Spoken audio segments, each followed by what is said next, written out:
Right now, conservative media is not paying attention to Trump asking Putin in the middle of a war, can you get me some more dirt on Hunter Biden? To me, that's an outrage too.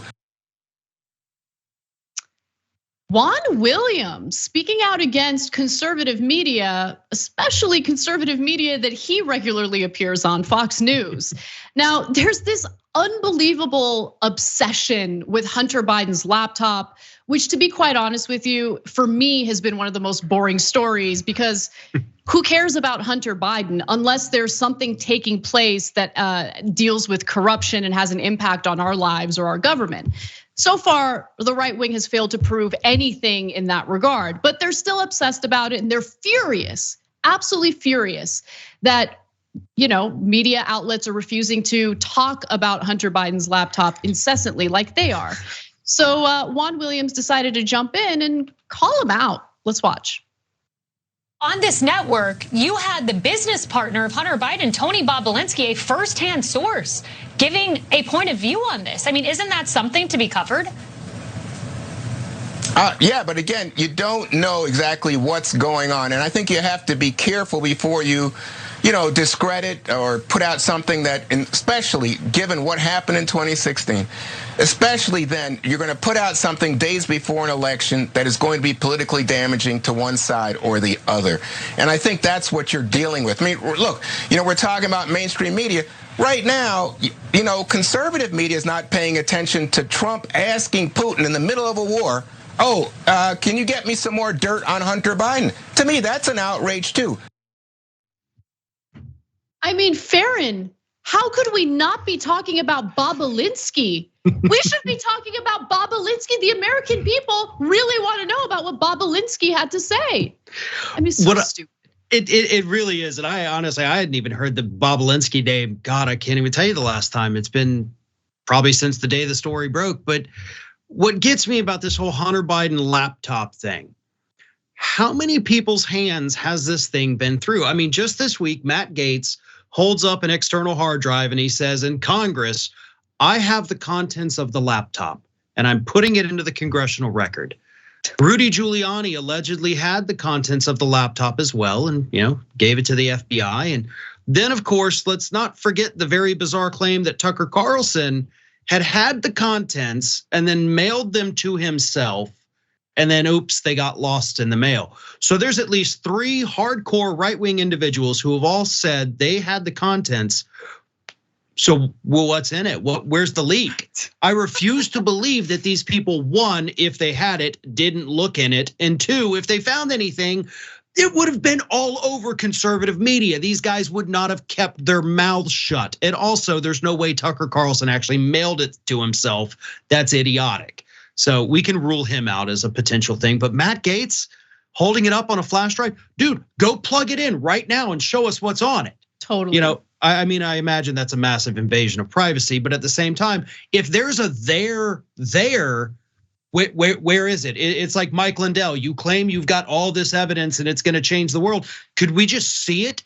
Like if Hunter Biden committed a crime, go for it. I'm not going to lose any sleep if Hunter Biden gets prosecuted for breaking the law. That doesn't affect me. I don't care about it.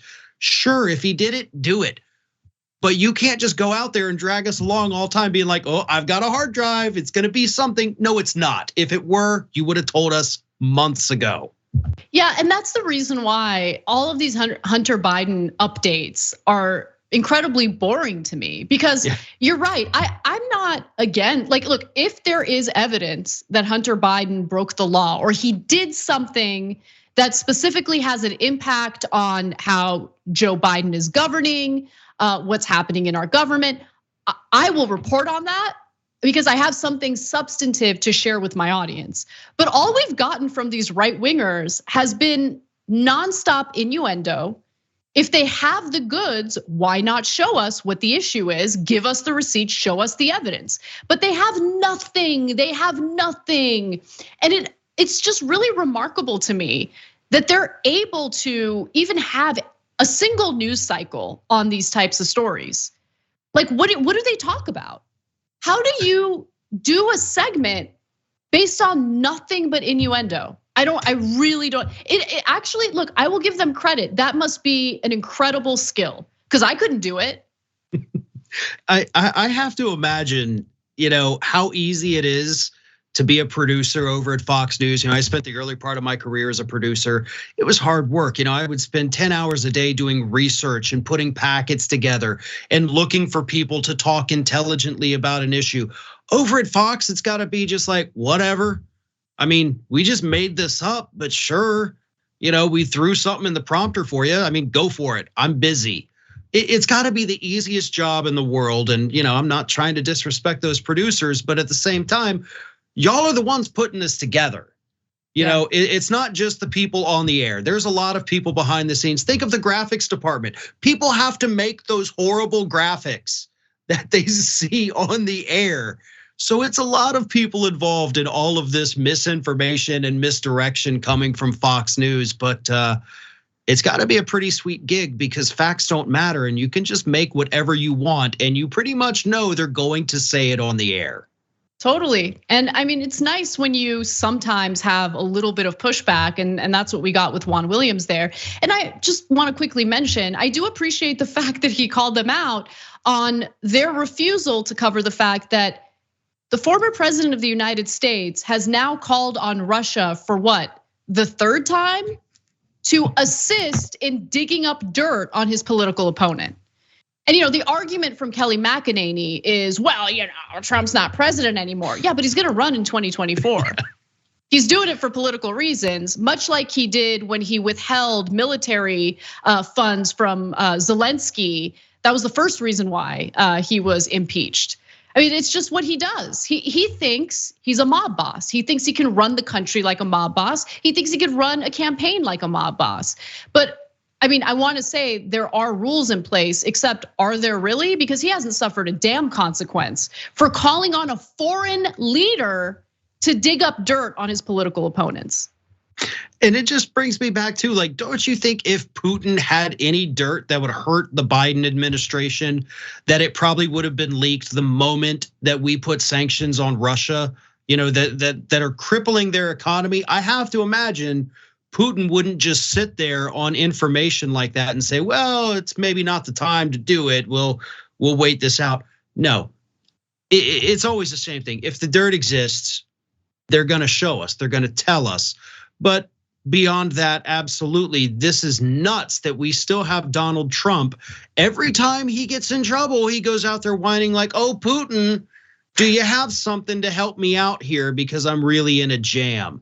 I think people need to pay more attention to that this is the guy that Trump clearly always turns to whenever he needs some kind of dirty trick. And I don't think that's a coincidence at this point. Absolutely. Thanks for watching The Young Turks. Really appreciate it. Another way to show support is through YouTube memberships. You'll get to interact with us more. There's live chat emojis, badges. You've got emojis of me, Anna, John, JR. So those are super fun. But you also get playback of our exclusive member-only shows and specials right after they air.